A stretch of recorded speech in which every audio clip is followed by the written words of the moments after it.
সুনামগঞ্জ ৫ আসনের সংসদ সদস্য মহিবুর রহমান মানিক বলেছেন, আগামীতে দোয়ারা বাজারে সুরমা নদীর উপরে আরও ২টি সেতু নির্মাণ করা হবে।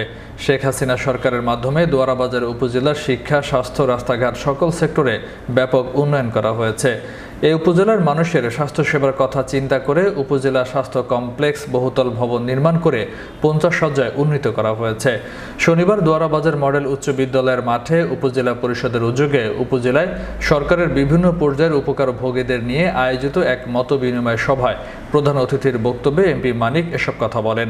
দোয়ারা বাজার উপজেলা যুবলীগের যুগ্ম আহ্বায়ক আবুল হোসেন ও আওয়ামী লীগ নেতা আব্দুল হান্নানের যৌথ সঞ্চালনায় উপজেলা পরিষদের চেয়ারম্যান দেওয়ান আল তানভীর আশরাফি চৌধুরীর সভাপতিত্বে কয়েক হাজার উপকারভোগীদের উপস্থিতিতে মতবিনিময় সভায় বিশেষ অতিথির বক্তব্য রাখেন উপজেলা আওয়ামী লীগের বীর মুক্তিযোদ্ধা ইদ্রিস আলী, বীর প্রতীক সহ বিভিন্ন পর্যায়ের নেতৃবৃন্দ।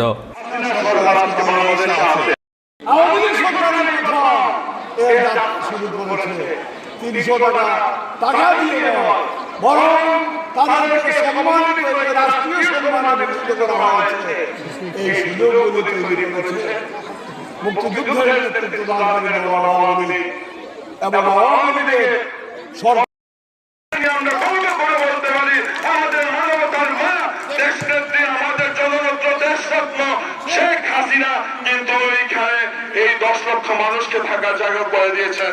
একজন প্রকৃত মুসলমান হিসাবে তিনি কিন্তু সৎ